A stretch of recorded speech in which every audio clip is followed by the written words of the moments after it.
რა თქმა უნდა, ჩვენთვის ფასი აქვს მხოლოდ ისეთ შეფასებებს, რომლებიც ობიექტურ წინამძღოლს ეფუძნება. ასე ეხმაურება ირაკლი კობახიძე ევროკავშირის 2025 წლის მწვავე ანგარიშს. მნიშვნელოვანი დემოკრატიული უკუსვლა, ადამიანის უფლებების დარღვევა, საპროტესტო აქციებზე მონაწილეების მიმართ ძალოვანი უწყების მხრიდან არასათანადო მოპყრობა და რეპრესიული კანონების სამოქალაქო საზოგადოების და პროტესტის წინააღმდეგ. ასე შეაფასა ევროკავშირმა საქართველოში გასული წლის მოვლენები. ევროკავშირი მუდმივად მოუწოდებდა საქართველოს ხელისუფლებას შეეჩერებინა დემოკრატიული უკუსვლა, გაეუქმებინა რეპრესიული კანონმდებლობა, მიეღო დემოკრატიული ყოვლის მომცველი და მდგრადი რეფორმები ევროინტეგრაციის ძირითადი პრინციპების და კანდიდატის სტატუსისთვის განსაზღვრული 9 ნაბიჯის შესაბამისად.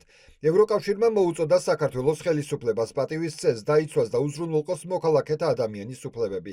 გასული წელი ევროკავშირის და საქართველოს ურთიერთობებში ამ ურთიერთობების არარსებობითაც გამოირჩეოდა.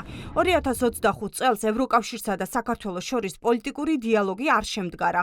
ვკითხულობთ ანგარიშში და ამის მიზეზად დემოკრატიული უკუსვლაა დასახელებული. თუმცა ირაკლი კობახიძე, რომელსაც ევროკავშირის ნაცვლად ხშირი ვიზიტები ირანსა და ევროკავშირის არაწევრ სხვა ქვეყნებში ჰქონდა, მწვავე ანგარიშს პოლიტიკურად ანგაჟირებულს უწოდებს. ერთადერთი ქვეყანა გახდა მსოფლიოში საქართველო, სადაც მთელი მაგ ერთი წლის განმავლობაში, ზუსტად 2025 წლის განმავლობაში, 1 იანვრიდან 31 დეკემბრის ჩათვლით, გადაკეტილი იყო დედაქალაქის ცენტრალური გამზირი. ერთი წელი.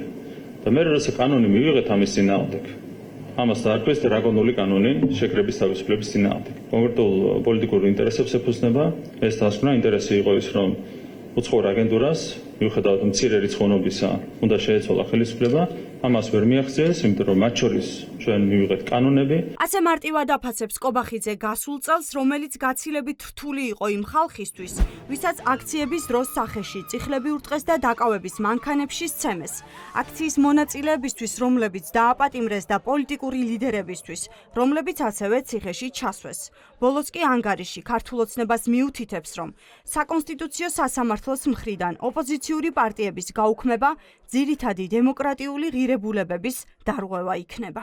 ეს არის ანგარიში, რომელიც უკვე პრაქტიკულად ღიად და ფორმალურად ამბობს, რომ არაფერი დემოკრატიული და არაფერი თავისუფალი საქართველოს აღარ აქვს შერჩენილი და რომ საქართველოს ევროპული ინტეგრაციის გზა არის დასრულებული. ჩვენ აღარ ვართ არც მოჩვენებითი ავტორიტარიზმის ფაზაში, არამედ გადავედით უკვე სრულყოფილი დიქტატურის ფაზაში და აღარც მოჩვენებითი ევროინტეგრაციის ფაზაში, რადგანაც გადავედით სრულად შეჩერებული პროცესის მდგომარეობაში, სადაც ხელისუფლების კურსის გამო ერის არჩევნის წინააღმდეგ ევროპული ინტეგრაციის კურსი არის უბრალოდ სრულად შეჩერებული. ერთი სხვი ქართულმა ოცნებამ მიიღო გადაწყვეტილება 24 წლის 28 ნოემბერს, რომ ის უარს ამბობდა საქართველოს ევროკავშირში გაწევრიანებაზე და ამავდროულად მან არამხოლოდ გადაწყვეტილება მიიღო, არამედ ინსტიტუციურად დააშორა ყველა ის მნიშვნელოვანი მიღწევა და შედეგი რაც ჰქონდა დააშორა ევროკავშირს. აქედან გამომდინარე, ეს ანგარიში ასახავს იმას, რაც ხდება დღეს საქართველოში და ამაში მთავარი ბრალეულობა და მთავარი დამნაშავე არის ქართული ოცნება. ეს ანგარიში ნათლად ადასტურებს იმ მძიმე და სამწუხარო რეალობას, რაც ქვეყანაში ჩამოყალიბდა ბოლო 2 წლის განმავლობაში. ხელისუფლების ამ პოლიტიკამ ქვეყანას უკვე მიაყენა მძიმე ზიანი, რაც გამოიხატება ევროკავშირში გაწევრიანების პროცესის შეჩერებით. პოლიტიკური დიალოგი ფაქტობრივად აღარ მიმდინარეობს და ქვეყანა ვეღარ იღებს იმ ხელშესახებ სარგებელს ევროკავშირიდან, რომელიც თანსდევს ინტეგრაციის პროცესს. ქართული ოცნება, რომ ქვეყნის ევროპულ მომავალს საფრთხეს შეგნებულად უქმნის, ეს განსაკუთრებით ცხადი საზოგადოებისთვის მიმდინარე დღეებში გახდა. როდესაც ივანიშვილის პარტიამ რუსოფობიის წინააღმდეგ ბრძოლა დაიწყო, ამ მიზნით კი ქვეყანაში ევროფობიის გავრცელებას ცდილობს. ყოფილი დიპლომატი აცხადებს, რომ ქართული ოცნება აღარც მალავს, რომ მათი კურსი შეცვლილია.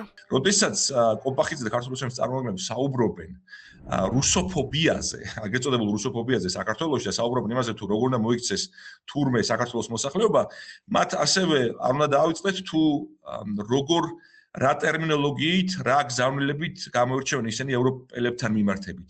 თუ რა სახის გზავნილები გვესმის ჩვენ ქართული ოცნების მხრიდან ევროკავშირის ელჩის, გერმანიის ელჩის, დასავლეთის ქვეყნების ელჩების წინააღმდეგ და თუ როგორ მოიხსენებენ ისინი ჩვენს ტრადიციულ მეგობრებს, ჩვენს მხარდამჭერებს და რეალურად ქართული ხალხის ნამდვილ მეგობრებს, ხო?